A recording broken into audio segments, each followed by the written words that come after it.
নবী সাল্লাল্লাহু আলাইহি ওয়াসাল্লাম জীবনের শেষের দিকের ঘটনা, তিনি মসজিদে বসে আছেন। কোন মসজিদ? মসজিদে নববী। কোন মসজিদ? নববী।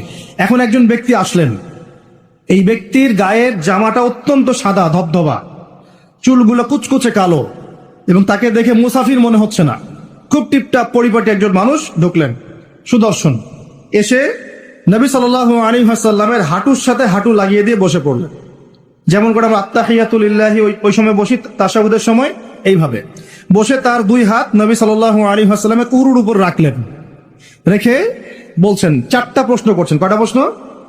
প্রথম প্রশ্নই করছেন, ইয়া মুহাম্মদ, বলেন সাল্লাল্লাহু আলাইহি ওয়াসাল্লাম, আখবিরনি আনিল ইসলাম, হে নবী আমাকে ইসলাম সম্পর্কে বলুন।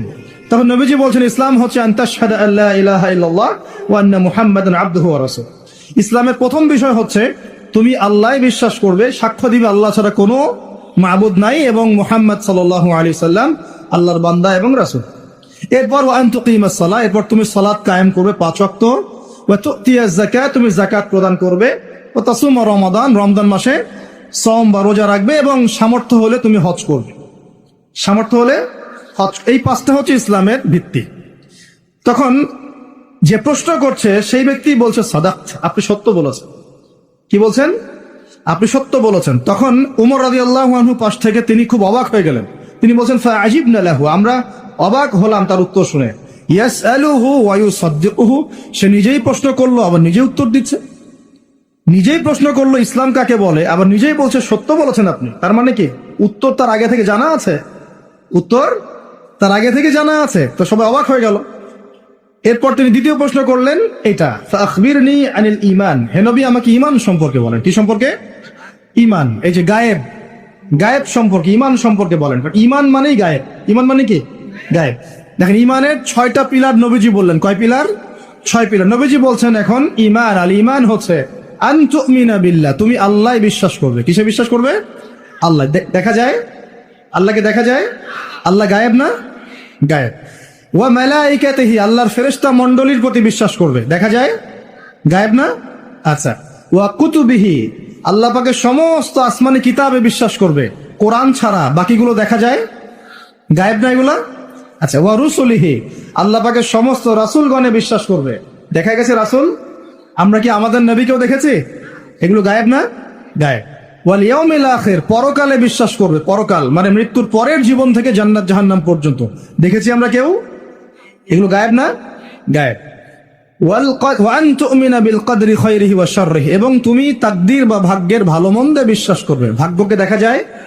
লাউহে মাহফুজ আল্লাহ পাক ভাগ্য লিখেছেন না? দেখা যায়? কেউ জানে আগামীকাল কি হবে? জানেন।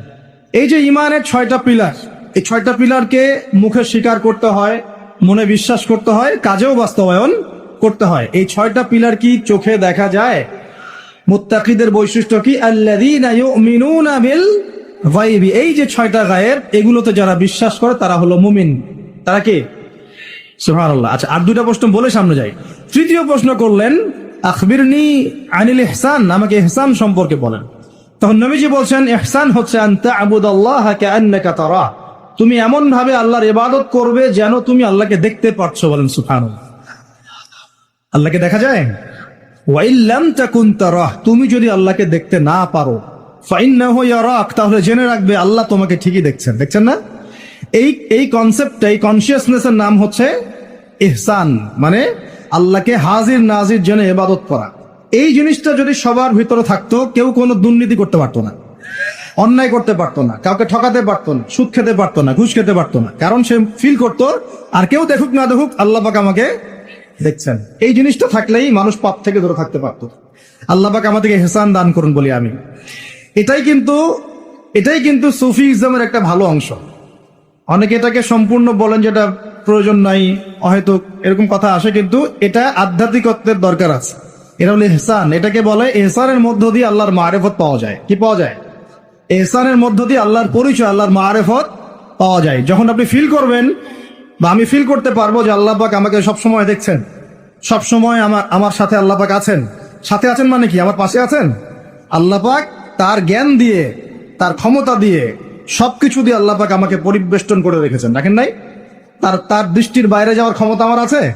তার জ্ঞানের বাইরে যাওয়ার ক্ষমতা আছে? তার ক্ষমতার বাইরে যাওয়ার ক্ষমতা আমার আছে? অতএব এই হলো আল্লাহ কনসিয়াসনেস, যেটাকে আমরা বলি আল্লাহ কনসিয়াসনেস, মানে এহসান। আল্লাহ পাককে হাজির নাজির জেনে ইবাদত কর, এটা হলো এহসান। এটা ইবাদতের অনেক উঁচু স্তর। সবাই কিন্তু শুরুতেই এহসান অর্জন করতে পারে না।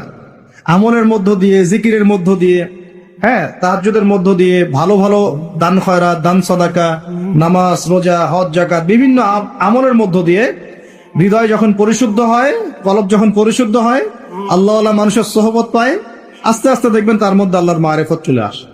একবারে কিন্তু আসে না, একবারে আসে। এবং জিকির, বেশি বেশি আল্লাহর জিকির করতে হয়। জিকিরেই কলব কি হয়?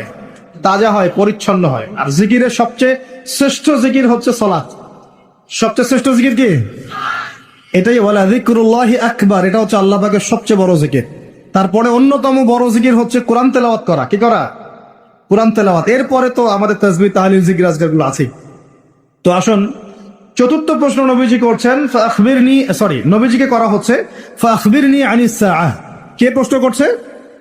ওই ব্যক্তি জিবরাইল আলাইহিস সালাম মানুষের রূপ ধরে এসে প্রশ্ন করছেন। আর বলে রাখি, সাহাবীদের সামনে, সবার সামনে এই একবার মাত্রই তিনি মানুষের রূপ ধরে এসেছে। সবার সামনে, সবার সামনে পাবলিকলি, নবীর সামনে পাবলিকলি, সাহাবীদের সামনে এই একবার তিনি সবার সামনে মানুষের রূপ ধরে এসেছেন। এটাকে বলে হাদিসে জিবরিল। তখন চতুর্থ প্রশ্ন তিনি করছেন, ইয়া মুহাম্মদ আখবিরনি আনিস সাআহ, আমাকে কিয়ামত সম্পর্কে বলেন। কি সম্পর্কে? কিয়ামত। দেখেন, 4টা মৌলিক প্রশ্নের একটা কিয়ামত সম্পর্কে, তার মানে 25% প্রশ্ন কিয়ামত সম্পর্কে। বুঝতে পারছেন? 4টা মৌলিক প্রশ্নের একটা কিন্তু কিয়ামত সম্পর্কে।